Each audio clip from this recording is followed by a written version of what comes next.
Hello everyone, this is BreBegay. This is for assignment and project 1. During this video, I'll be going over 5 trigger boxes that I made for this level.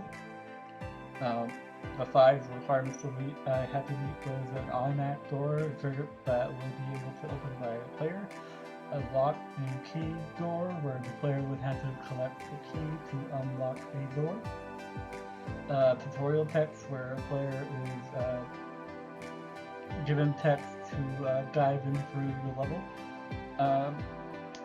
An activation trigger box where the player would have to interact by pressing a key to have an event occur.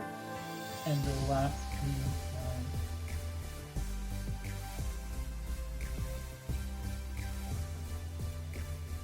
another event that will be utilizing trigger boxes. Without further ado, let's get into it. So the player will spawn in this room for first player perspective. The player would go forward and walk towards the door, and here the player will be met with a text letting the player know they require a white key card in order to open. As you can see here, the door will not open without the key card, so most likely the player will look to the right as they were put into the world at the strobing blue sphere and approach it. As the player approaches it, a text would appear, letting the player know to press E for light. So the player will press E. An audio sound and the lights will turn on. The player will look around the room and see the key as well as text on the wall.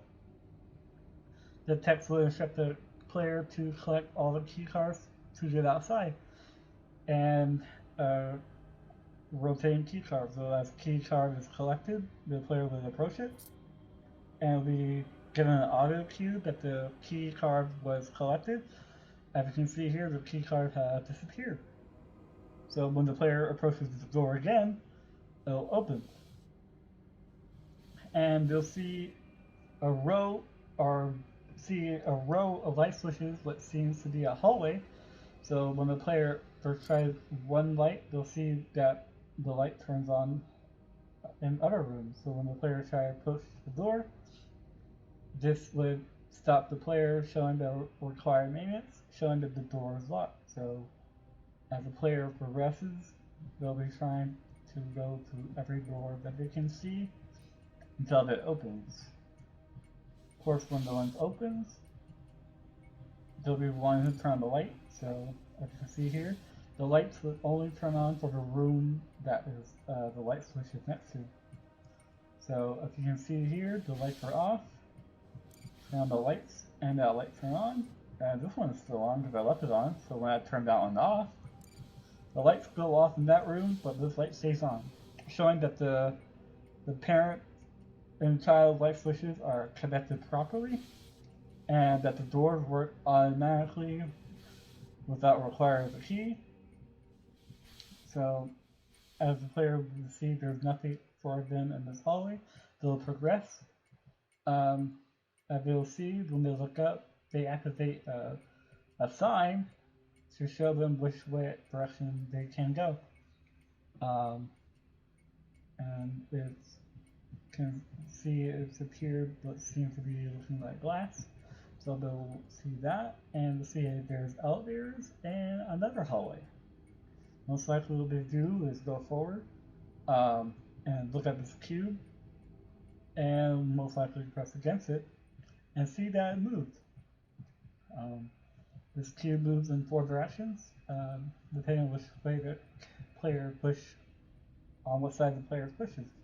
So they'll push outside and go down, and most likely check every door on the way down until they see this door that is requesting for a red key card. As you remember, we picked up a white key card, and this is a test to see that that the door, the white key card does not open the red key card door. So it prompts them to attempt to look for a red key card.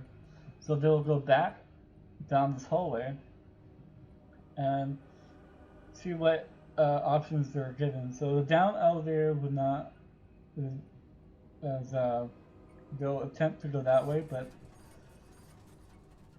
it would not take them anywhere. So they'll go back off and go up to the up elevator. As they do, it moves them upwards, and as the player is hopped off it, the elevator goes back to the original position. Approach the automatic doors and they'll see a red key card. They'll go towards the red key card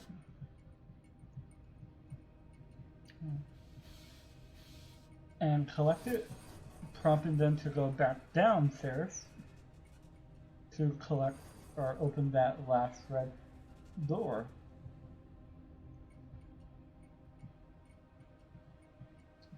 And as you see here, there's a blue one. Player will collect that, go back out. Unsure why they collected it, they'll just go back up.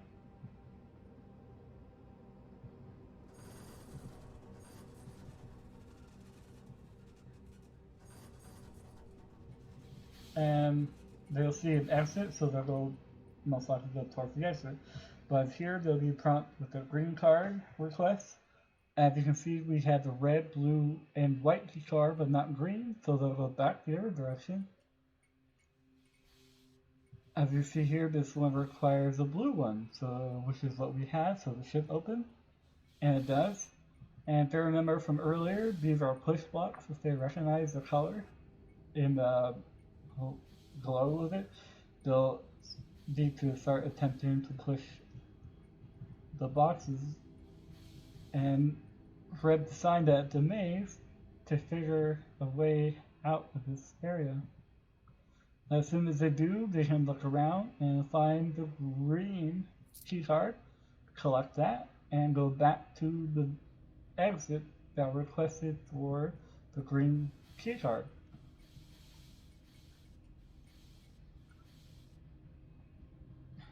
If the door opens, the player will go straight out, and the text would appear would show congratulating them that they have escaped.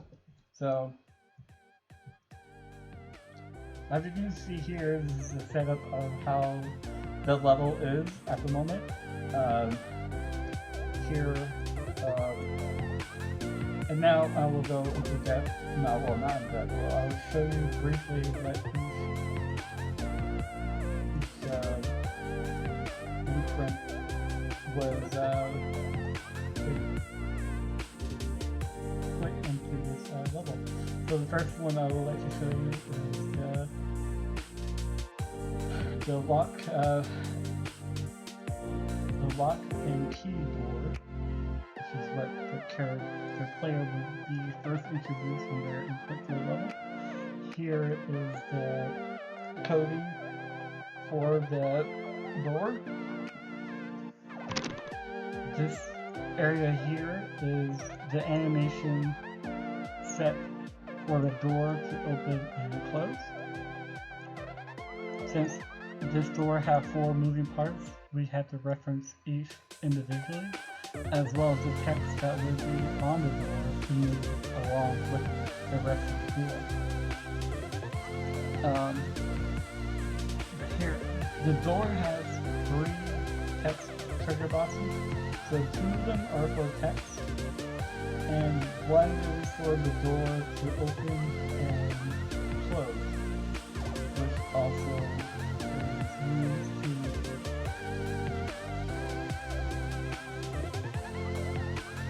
which is also used in hand-in-hand with the key cards. So here is all this coding here is a sort of simple movement of the door's original position to where how far I want it to be using vectors and floats. Here is the door and coding for the lock door. This is what I use to reference what key is required and how the door should only open when the player collects the key, and which is how it's blocking the animation from starting for the door to open and close. And two simple text overlap for the text to appear on the door and disappear when the player is not on the text box anymore. So that is a lock and key door code. Let me show you the key card itself. Here's the key card itself. It's a very simple one. It begins overlap when the player touches the trigger box. We'll play sound. The cat will make sure that the first person character is the only one that can collect it. It'll check for what key it actually is, and it will destroy the actor. And for this, to give it more immersive, I added a rotate movement, so that's what gives the key card rotation, is this added rotation movement. So that's the key card. To actually get the door, the key card to work one-on-one, I had to go into the first person character and add a movement and have a set of them, and created 4 elements for each door. So 0 is white, red, blue, and green. Since I only have 4 doors, all I do is 0 to 3, and that's all I did to the character's blueprint. Close those. The next one I want to show you is the other door, which is just the automatic door. It's very simple. It's the same as the lock door, but without the variable for the keys. That way, not every door is locked in. It requires a key. These are placed down simply in advance, without further movements or objects in the game. The next one I'd like to show you is the tutorial text. So here's the tutorial text, which is I use the sign and that portion. There's 2 single boxes, so depending on what direction the player is heading into, they step over the trigger box, having that text appear, and disappear after the go past and having this one appear and disappear. As you got too far, making sure that the text is readable from one direction over the other one. And this is a simple setup here as well, that I use for all the other objects in the game. And that is the tutorial text. Here's the push box blueprint. It's just 2 trigger boxes overlapping one another through the cube. This being the X box and the Y box.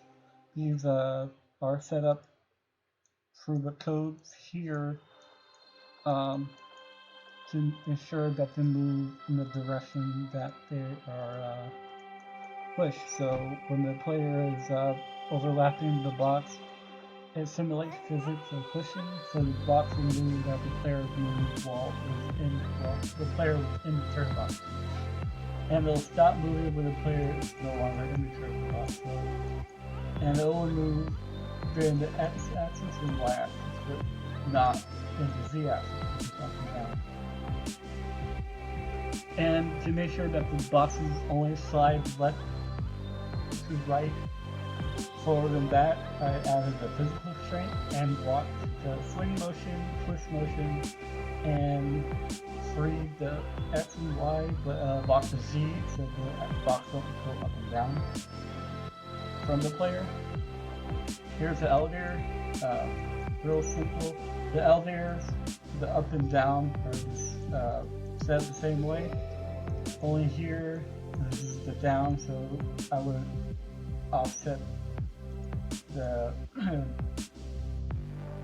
where the elevator was inputted, I would offset it by 600. So that this would enable the elevator to move with the z-axis. And this would just start the animation to make sure it moved up and down. The player was in the box and moved back out when the player was no longer in the box. And this here is just to get the sound to play while the player was going up and down the elevator. Here's the time flow to see how long the elevator went up and down. It goes up and down for it goes up in about 4 seconds and it goes down in about 4 seconds, but not too long, and it gives the player time to know what is happening to them, their character, and not freak out too much about it. But here, that's pretty much all how that blueprint works for the elevator. And next I'd like to show you is the light switch. Here's the light switch, how it worked. There was, I had to make 2 of these at the same time, so they could be referenced to one another. This is the wall button, so pretty much the sphere and the cylinder. There's 2 circuit boxes. One was for the text to appear, letting the player know to press E for lights, and the second circuit box is for the player to activate the light switch. So here's the blueprint. This is the first one. This is for the input. That's when the game knows when the player is in this box, they press E, it happens. And it's the input key to make it all set where it works. If it was on, we have a variable boolean that is on, is referenced in the light button. So the game knows when the light is on, when it's off. Here, this was to set the text rotation, so whenever the player approached the light switch, the text would rotate facing the player, regardless of what angle the player approached the light switch. And here is just another simple text for the text to appear. And here's a simple light switch button to turn on the lights when the player switches on. These are very complicated. And last blueprint I would like to go over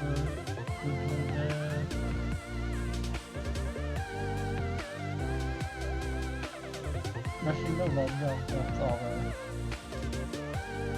blueprints I have that I would like to go over right now. But that is it for project 1 for all 5 circuit boxes. If you have any questions, just message me and that would be it. Thank you and have a great day/night. Bye.